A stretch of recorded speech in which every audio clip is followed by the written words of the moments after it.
What is the approach like to you? Like, Oakland and I and the other coaches, we work a lot on supporting coaches in this inquiry-based coaching.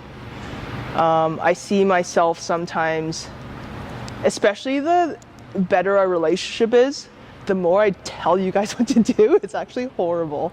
And the problem with that is, like me and Amanda, I think we've spoken about this a little bit.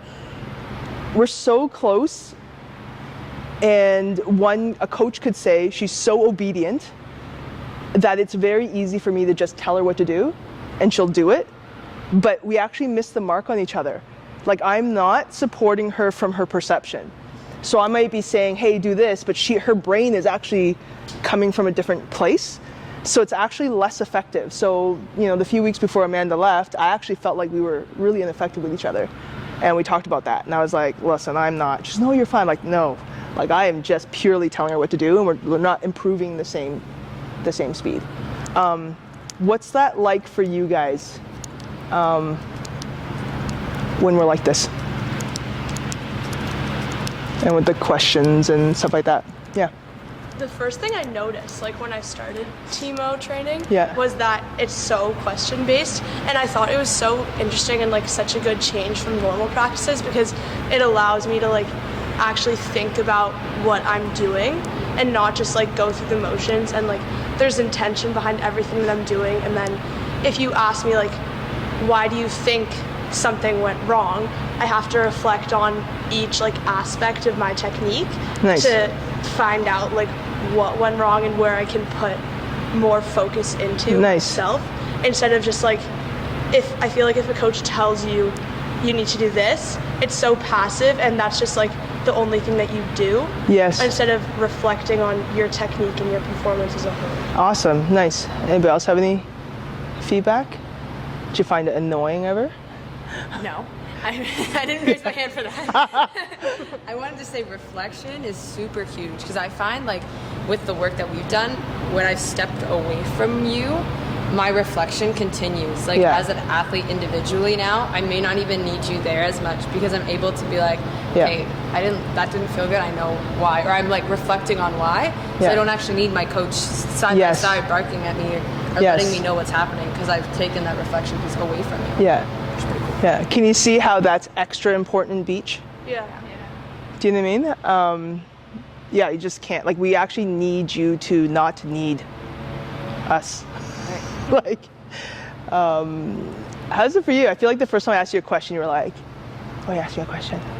It's like right now? Yeah, it doesn't matter. You can tell the truth. You can say that you can't stand it.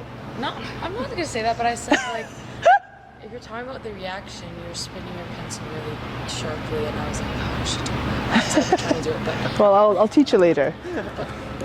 Jeez. Okay, anyways, but I really like the idea of just the idea that you're not getting coached during beach, because it's really true. Like, something I really did a lot last year was coach myself, and sometimes it like leads to being probably too hard on myself, but just acknowledging the mistakes I make and how to improve in a game, it really helps improve the next point and improve as a whole.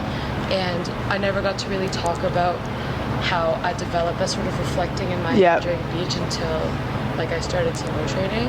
Because that's when coaches started asking me questions, like what Leah said. They started asking me, hey, what did you think about that rep? And then I got to say every thought I had out loud. Nice. Awesome. Rather than a coach telling me something. And sometimes agreeing with them. But just sometimes you know right away what you're doing, and sometimes the coach can't really identify that because they're not doing the motion. I've made so many mistakes.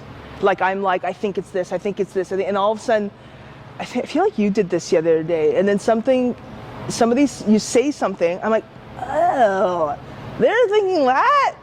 And I'm like, oh, well, I didn't know. Okay, well, then let's go this way. And all of a sudden, the improvement's like instant. What was it? Amanda did something. I was so wrong for like 4 days until she finally said, oh, I'm like, oh my gosh. Anyway, so it's really important that, when we're going through these practices, that you voice what you perceive.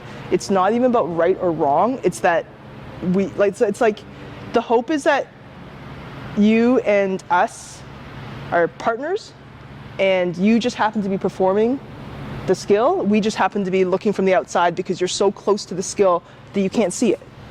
But the problem is we can't see what you're perceiving. So we have to communicate. Right? Okay, awesome.